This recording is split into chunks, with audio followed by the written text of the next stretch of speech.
Hello student, आज हम start करते हैं वर्किंग ऑफ इंस्टीट्यूशन का नेक्स्ट टॉपिक, जिसका नाम है द मंडल कमीशन। अभी तक मैंने आपको बताया ऑफिस ऑफ मेमोरेंडम क्या होता है, लेजिस्लेचर कैसे काम करते हैं, एग्जीक्यूटिव एंड जुडिशरी कैसे काम करती है, उन्हीं को हम आगे पढ़ेंगे। द मंडल कमीशन क्या होता है और इनका क्या रोल था हमारे ऑफिस ऑफ मेमोरेंडम से। मंडल कमीशन क्या है? मंडल कमीशन देखते हैं इसको। The government of India had appointed the second backward classes commission in 1979. It was chairmanship of B.P. Mandal. Who was the B.P. Mandal? B.P. Mandal कौन थे? B.P. Mandal एक ऐसे पर्सन थे जिन्होंने सबसे पहले अपॉइंट किया था। कब? 1979 में अपॉइंट किया था गवर्नमेंट ऑफ इंडिया की तरफ से सेकेंड बैकवर्ड क्लासेस कमीशन। इन्होंने कहा था जो ऐसी बीसी है हमारी, जो ऐसी बीसी है उसको एक स्टेप आगे बढ़ने के लिए कुछ रिजर्व सीट दी जा सके। इन्होंने सबसे पहले इसकी डिमांड की थी। कब की थी? 1979 में की थी। सबसे पहले बीपी मंडल ने इसकी डिमांड की थी। इसीलिए इस सेकेंड बैकवर्ड क्लासेस कमीशन को मंडल कमीशन भी बोला जाता है। इन्हीं के नाम पे इसका नाम क्या रखा गया? मंडल कमीशन रखा गया। तो सेकेंड बैकवर्ड क्लासेस भी कमीशन बोला जाता है और इसको मंडल कमीशन भी बोला जाता है, जिसकी डिमांड सबसे पहले किसने करी थी? बीपी मंडल ने करी थी। कब करी थी? 1979 में करी थी। Then it was asked to determine the criteria of identify the social and educationally backward classes in India and recommended steps to be taken for their advancement. इन्होंने बीपी मंडल ने SEBC में किस चीज़ की डिमांड करी थी कि ये जो सोशली और एजुकेशनली बैकवर्ड क्लास है, कहाँ पर? इंडिया में, इनको भी रिकमेंड किया जा सके, इनको भी एक क्राइटेरिया मिले, इनको भी एक आइडेंटिटी मिले, steps to be taken for their advancement, इनको भी थोड़ा सा आगे बढ़ने का मौका मिले या फिर चांस मिले, ये भी खुद की एक आइडेंटिटी बना सके, इनका भी खुद का एक क्राइटेरिया हो, जिसको लेकर बीपी मंडल ने बात करी थी। One of the main recommendation of the commission was that 27% of government jobs be reserve for the socially and educationally backward classes. सबसे मेन पर्पस जो था वो यही था, जो रिकमेंडेशन था इस कमीशन का क्या था? 27% गवर्नमेंट जॉब्स के लिए इनको क्या दी जाए? रिजर्व सीट दी जाए। किसे? SEBC को। तो इसकी फुल फॉर्म तो आपको बोलते बोलते ही याद हो जाएगी कि socially and educationally backward classes क्या थी, जिसमें जो लोग सोशली बैकवर्ड है, पीछे रह गए, पिछड़ा वर्ग, जिसको आज हम OBC बोलते हैं, वो भी कहीं ना कहीं यही लोग हैं। जो सोशली बैकवर्ड है, पिछड़ा वर्ग है, SEBC भी पिछड़ा वर्ग है, जो सोशली पिछड़ गए हैं, उनको थोड़ा सा मौका मिलना चाहिए आगे बढ़ने के लिए, जो उनकी हेल्प करेगा। इसीलिए उनको रिजर्व सीट का कोटा दिया गया। कितने % का कोटा था? इनको 10% का कोटा दिया गया था। SC और ST के पास में तो पहले से ही कोटा था। SC और ST के पास में तो पहले से ही कोटा था, बट टाइम के साथ ही लोगों को ये पता चला कि एक क्लास और भी है जिसके पास में, जिसको रिजर्व सीट की ज़रूरत है। अगर 1% अगर कोई एक स्टेप से पीछे है तो उसको एक स्टेप बढ़ाकर आगे लाना चाहिए, जिससे उसको भी मौका मिले आगे बढ़ने का। तो वही मंडल का बीपी मंडल ने किया था socially and educationally backward classes के लिए। इन्होंने एक रिपोर्ट बनाई थी। उस रिपोर्ट में इन्होंने क्या कहा था? बीपी मंडल ने एक रिपोर्ट बनाई थी और उस रिपोर्ट में इन्होंने क्या कहा था, किस चीज़ की डिमांड करी थी, उसको हम देखते हैं। कमीशन गेव दिस रिपोर्ट इन 1980। इन्होंने अपनी जो रिपोर्ट थी उसको दिया था गवर्नमेंट ऑफ इंडिया को। कब? 1980 में। And made many recommendations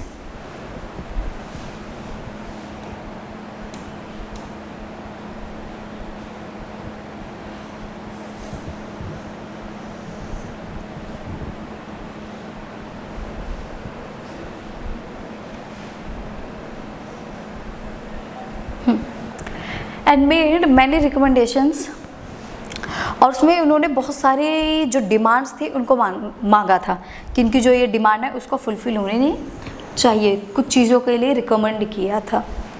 27% of the government job be reserve for the social and educationally backward classes, ये इनकी डिमांड थी। The report and recommendation were discussed in the parliament. जब इन्होंने 1980 में अपनी रिपोर्ट तैयार करी और उस रिपोर्ट को इन्होंने पार्लियामेंट भेजा, जहाँ पर इस चीज़ को लेकर डिस्कशन हुआ। इनकी रिपोर्ट में जो चीज़ें रिकमेंड की गई थी कि जिन चीज़ों की इन्होंने डिमांड करी थी उसको कहाँ डिस्कस किया गया था? पार्लियामेंट में डिस्कस किया गया था कि क्या ये सभी लोगों के फेवर में होगा या नहीं होगा। किसी भी रूल को या लॉ को बनाने के लिए ऐसे ही तो चीज़ें नहीं हो जाती है। अगर किसी चीज़ को किसी ने सोचा है, लॉ बनाने की सोची है, तो पहले उसको प्रॉपर डिस्कस किया जाएगा, उसको समझा जाएगा, डिबेट होंगी, देन उसके बाद उसको उस लॉ को मेक किया जाता है एंड देन उसको एग्जीक्यूट किया जाता है। ओके, पढ़ा। अब हम इसमें पढ़ेंगे लोकसभा इलेक्शन ऑफ 1989। बीपी मंडल ने अपनी रिपोर्ट 1980 में दी थी, जिसके बाद वो पार्लियामेंट में गई थी, उस पर डिस्कस हुआ था। अब देखते हैं उसके ऊपर रूल बनाए जाते हैं या फिर नहीं बनाए जाते। अब हम इसको इसमें पढ़ेंगे कि जो लोकसभा के इलेक्शन है 1989 के, उसके 9 साल बाद इसको किस चीज के लिए डिस्कस किया गया है। ठीक है, election manifesto of Janata Dal. Janata Dal क्या है? जनता दल एक पार्टी है। जनता दल एक पार्टी है। Promise to implement the Mandal commission report if they came in power. Eventually Janata दल came on power. VP Singh became the prime minister and an office memorandum regarding reservation was brought. Janata Dal एक party थी, इन्होंने जीतने के लिए कुछ strategies को follow किया था। जो भी पार्टी जब रूलिंग पार्टी बनना चाहती है या इलेक्शन में खड़ी होती है तो लोगों से कुछ प्रॉमिस करती है कि अगर आपने हमें जिता दिया तो हम लाइक वाटर ले आएंगे, वाटर अच्छा कर देंगे, इलेक्ट्रिसिटी ले आएंगे। कुछ कहते हैं कि हम इलेक्ट्रिसिटी के प्राइस कम कर देंगे, कुछ कहते हैं हम बस को फ्री कर देंगे। सबकी अपनी अलग अलग थिंकिंग है। जितने भी लीडर्स होते हैं वो इलेक्शन में जीतने के लिए कुछ तो फेक प्रॉमिस करते हैं, कुछ उस प्रॉमिस को पूरा भी कर देते हैं। तो वैसा ही एक प्रॉमिस किया था हमारी जनता दल ने। एक पार्टी थी खड़ी, ये भी खड़े हुए थे इलेक्शन में जीतने के लिए। तो उन्होंने क्या प्रॉमिस किया था? इन्होंने प्रॉमिस किया था, promise to implement the Mandal commission, कि जो मंडल कमीशन की रिपोर्ट है, मंडल कमीशन की रिपोर्ट में क्या था, जो 27% SC/BC है, जो 27% SC/BC है, उनको रिजर्व सीट दी जाए, जिसकी वजह से वो थोड़ा सा आगे बढ़ सके, उनको भी एक आइडेंटिटी मिल सके।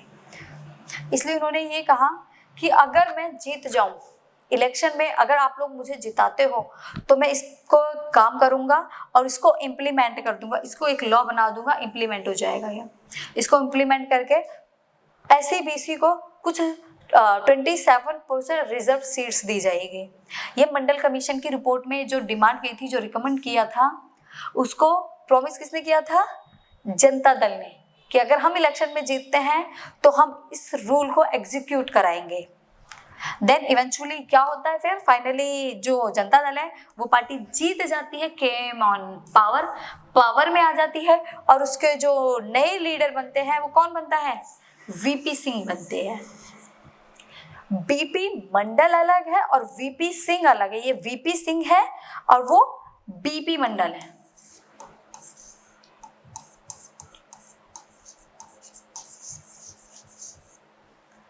वो BP मंडल है और ये VP सिंह है। दोनों का नाम सिमिलर नहीं है, दोनों में नाम में डिफरेंस है। Okay, became the prime minister. VP Singh हमारे एक नए प्राइम मिनिस्टर बन जाते हैं। And an office memorandum regarding reservation was brought. और ये जो ऑफिस ऑफ मेमोरेंडम की डिमांड थी, जिसके लिए रिकमेंड किया था BP मंडल ने, उस रिजर्वेशन को ये ले आते हैं कि ठीक है, जो SC/BC क्लास है या फिर सोशली एजुकेशनली बैकवर्ड क्लासेस है, उनको 27% रिजर्वेशन का कोटा दिया जाएगा। ये कब की बात है? ये है 1989 की।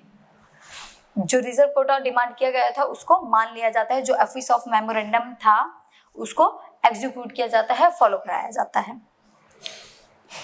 नेक्स्ट है हमारा रिस्पॉन्सिबिलिटी। रिस्पॉन्सिबिलिटी क्या थी?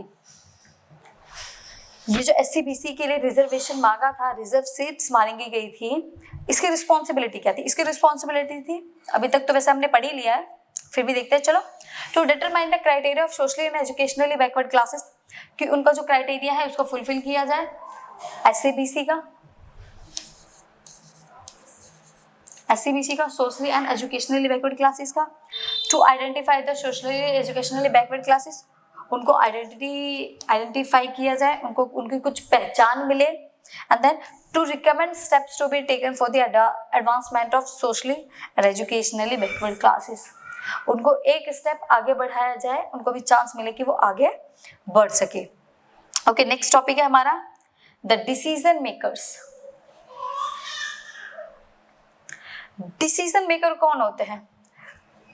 कौन काम करते हैं, कौन डिसीजन बनाते हैं, ये सारी चीजें हम इस टॉपिक में कंप्लीट करेंगे।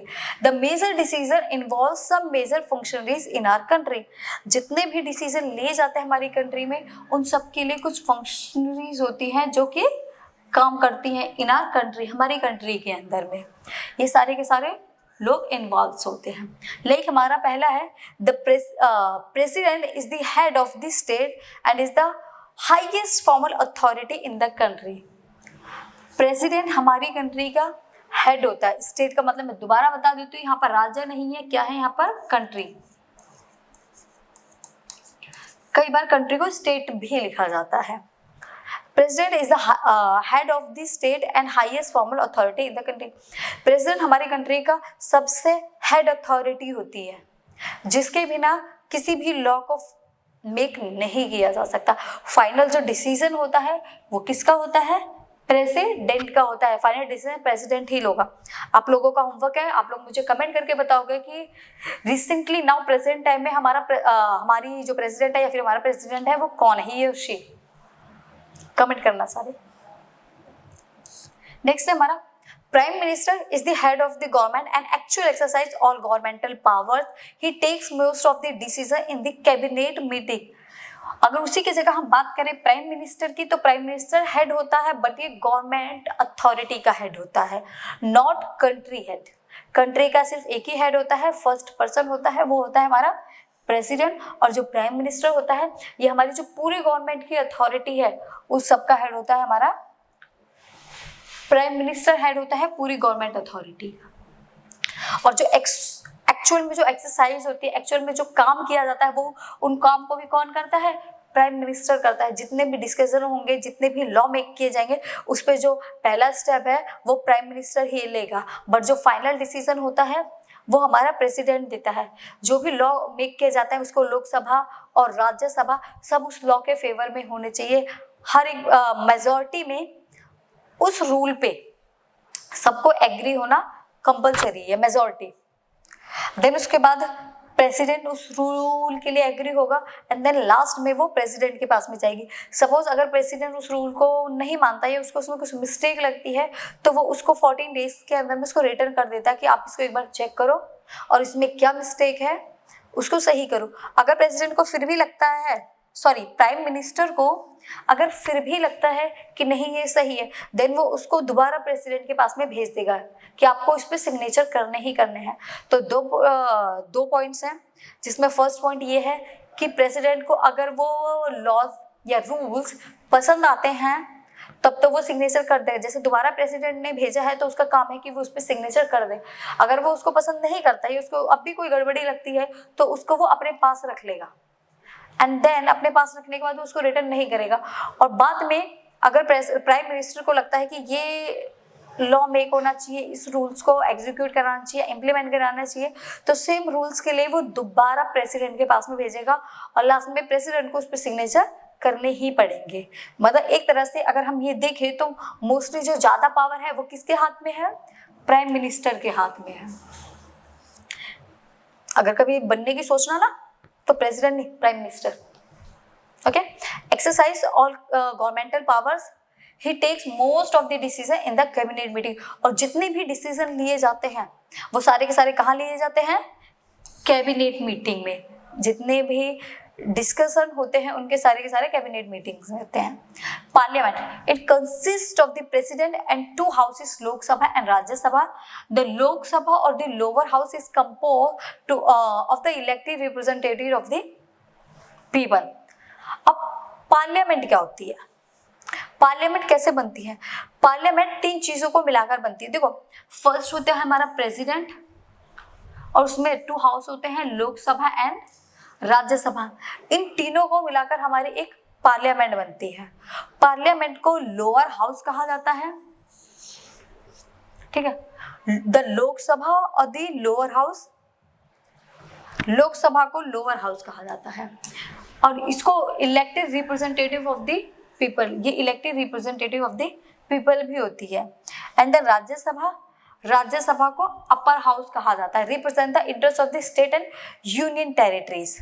The prime minister must have the support of a majority of Lok Sabha member. Prime minister जो आपका बनता है वो majority of the Lok Sabha member से बनता है। ओके, नेक्स्ट टॉपिक देखते हैं हम। In our country all the major decision are taken by the council of minister. जो हमारा प्रेसिडेंट प्राइम मिनिस्टर होता है वो काउंसिल ऑफ मिनिस्टर का हेड होता है। याद रखना किसका, काउंसिल ऑफ मिनिस्टर का हेड कौन होता है, मैं यहाँ लिख देती हूँ, हमारा पीएम होता है, काउंसिल ऑफ मिनिस्टर का head. In the cabinet meetings headed by the PM, और जो कैबिनेट की मीटिंग होती है उसमें सारे काउंसिल ऑफ मिनिस्टर्स आते हैं, इसमें जो हेड होता है वो कौन होता है, PM. After that the decision are discussed in parliament and after the approval of parliament, approval by the majority of members of Lok Sabha and Rajya Sabha. किसी डिसीजन को लेकर अगर डिस्कस किया जा रहा है तो कहाँ किया जाएगा, पार्लियामेंट में। पार्लियामेंट में जब चीज पर डिस्कशन हो रहा है तो उसमें अप्रूवल अगर उसको मिल गया तो किस किस बेस पे अप्रूवल मिलना चाहिए? क्या सिर्फ पार्लियामेंट में लोकसभा है तो लोकसभा का अप्रूवल इनफ होगा? No, approval by the majority of members of Lok Sabha and Rajya Sabha, दोनों जगह का अप्रूवल कंपलसरी है। किसी भी एक हाउसेस का अप्रूवल इनफ नहीं होगा। लोकसभा में भी अगर किसी भी चीज पर डिस्कशन है तो उसको दोनों हाउसेस में अप्रूव होना कंपलसरी है, तभी जिस चीज पर हम डिस्कस कर रहे हैं उस लॉ को मेक किया जा सकता है। It's sent to president for final approval. Parliament में सबसे पहले लोकसभा में जाएगा, अगर लोकसभा में उस चीज को अप्रूव कर लिया जाता है देन वो राज्यसभा में जाएगा, और राज्यसभा में अगर अप्रूव कर लिया गया तब वो किसके पास जाएगा, देन वो जाएगा प्रेसिडेंट के पास में, जो कि फाइनल डिसीजन लेता है कि इसको हमें एग्जीक्यूट कराना है या फिर नहीं कराना। Once the decision is approved, ये बाय होगा यहाँ पर, by the president it is ready to be implemented. Suppose अगर उस डिस्कशन को प्रेसिडेंट ने भी अप्रूव कर दिया देन वो उस लॉ को इम्प्लीमेंट कर दिया जाएगा, एग्जीक्यूट कर दिया जाएगा। And issued by the concern government authority officers as government order. और वो किसके अंडर में होगा, किसके कंसर्न में होगा, गवर्नमेंट अथॉरिटी के कंसर्न में उसको इम्प्लीमेंट कर दिया जाएगा उस लॉ को। ओके, नेक्स्ट टॉपिक है हमारा हाउ अपोज गवर्नमेंट डिसीजन। कुछ गवर्नमेंट के डिसीजन ऐसे भी हैं जिनको अपोज किया जा सकता है। कैसे डिसीजन, उसको देखते हैं। Like if some people are association are not satisfied by government order and there is dispute regarding government order, then they can file the case in the Supreme Court or in High Court. Like जैसे 27% reserve seats के लिए जो कोटा मांगा गया, जो demand की गई कि 27% रिजर्व सीट देनी चाहिए, क्या वो सब खुश हुए होंगे उस पर? नहीं, कुछ लोग ऐसे होंगे जिनके फेवर में था वो लोग तो बहुत खुश हुए, नहीं बहुत अच्छी बात है, बट जिनके फेवर में नहीं था वो लोग खुश नहीं हुए होंगे। तो उस कंडीशन में ये एक ऐसा सेंसिटिव पॉइंट था जिस पर डिस्प्यूट हुआ था। तो ऐसे केसेस में जब किसी चीज को लेकर डिस्प्यूट स्टार्ट होता है तो उस कंडीशन में क्या होता है, लाइक जैसे some people are association are not satisfied, कुछ लोग किसी किसी डिसीजन पे सेटिस्फाई नहीं होते, उस केस में governments orders and there is a dispute, government ने उस ऑर्डर को निकाला और उस ऑर्डर को निकालने के बाद क्या स्टार्ट होगा, इस पे डिस्प्यूट स्टार्ट हो गए रिगार्डिंग गवर्नमेंट ऑर्डर, गवर्नमेंट के ऑर्डर में। तो लोग क्या करते हैं, या फिर जो लोग उसके अगेंस्ट में है वो क्या करते हैं, वो केस फाइल कर देते हैं, file the cases in the supreme court और इन हाई कोर्ट। कोई भी डिसीजन अगर गवर्नमेंट निकालती है और लोग उसके अगेंस्ट में है, उसके फेवर में नहीं है, तो उस केस को सुप्रीम कोर्ट या फिर हाई कोर्ट में फाइल किया जाता है। आप किसी भी छोटी मोटी कोर्ट में नहीं कर सकते, क्योंकि ये एक बहुत बड़ा डिसीजन होता है जिसके लिए आपको सुप्रीम कोर्ट या फिर हाई कोर्ट ही जाना पड़ेगा। लाइक जैसे कॉन्फ्लिक्ट्स हो गए, सम वर इन इट्स फेवर, कुछ लोग इसके फेवर में हैं और कुछ लोग इसके अपोस्ट कर रहे हैं, कुछ लोगों को ये पसंद नहीं है, वो इसके अगेंस्ट में है। जैसे कि हमारा एक केस है यहाँ पर, फॉर एग्जाम्पल में some person and association file the case in the supreme court against the government of India, कुछ लोगों ने एक केस फाइल किया था गवर्नमेंट ऑफ इंडिया के अगेंस्ट में, against the government of India. उसमें क्या डिसीजन लिया गया था, 27% of the reservation of socially and educationally backward class in civil post and service. जिन लोगों के फेवर में ये बात थी वो लोग तो बहुत खुश हो गए, बट जिन लोगों ने इसको अपोज किया, जो लोग इसके अगेंस्ट में, उन्होंने केस फाइल कर दिया सुप्रीम कोर्ट में या फिर हाई कोर्ट में कि ये चीजें सबको नहीं मिलनी चाहिए, क्या सिविल पोस्ट कैसे दे दी जाएगी किसी को, या फिर सिविल सर्विस में किसी को भी कोई भी पोस्ट कैसे दे दी जाएगी। तो उन लोगों को पसंद नहीं आ रहा था, उनको पसंद नहीं आता, इसलिए उन्होंने क्या किया, केस फाइल कर दिया। और जो केस फाइल किया है उसे किस नाम से जाना गया था, this case was known as Indira Sawhney and other versus union of India. एक केस ये बन गया और दूसरा ये वर्सेस में चल रहे थे, Indira Sawhney and other union of India, इन दोनों के वर्सेस में ये केस चल रहा था। ठीक है, this case was known as the Indira Sawhney and other versus union of India. इस जिसमें कि 11 जुडिशरी आपकी आई थी, 11 ज्यूरी थे जिन्होंने इस केस को सॉल्व किया था। और लास्ट में जो डिसीजन निकला, जो डिस्कशन हुआ, उसमें डिस्कशन करने के बाद यही निकला कि ये जो SC/BC होते हैं, इनको जो 27% का जो रिजर्वेशन दिया गया है ये बिल्कुल सही है। डेमोक्रेसी कंट्री में अगर सबको इक्वालिटी लेकर आनी है तो किसी को थोड़ा ऊपर नीचे तो करना पड़ेगा। वही इनके साथ में हुआ था कि इनको एक स्टेप आगे बढ़ने का मौका दिया गया, इनको भी इनकी पहचान दिलाने के लिए, इनकी पहचान के लिए एक मौका दिया गया कि आप अपने को आगे बढ़ा सकते हो, आप अपने लिए कुछ कर सकते हो, जिसलिए इनको रिजर्व सीट दी गई। क्या कोई जो अगर हम पहले की अपने पास्ट में देखें या हिस्ट्री में देखें तो बहुत सारी ऐसी सिचुएशन है जो बहुत हायर क्लास है, वो लोअर क्लास को कुछ समझते ही नहीं है और उनको आगे तो बिल्कुल बढ़ने ही नहीं देना चाहते हैं। तो उस कंडीशन में जो रिजर्वेशन दिया गया है वो कुछ कंडीशन में सही है, कुछ कंडीशन में उनके लिए सही है कि रिजर्वेशन देना सही है। तो लास्ट में जो फाइनल डिसीजन निकला था कोर्ट का वो यही निकला था कि जो 27% डिसीजन मिला है लोगों को, रिजर्वेशन दिया गया है, तो बिल्कुल सही है। ओके बाय, अब हम ओके बाय। बाकी इसका जो नेक्स्ट टॉपिक है वो हम बाकी आगे की क्लास में करेंगे, नेक्स्ट क्लास में कंटिन्यू करेंगे। तब तक के लिए bye bye, tata, see you.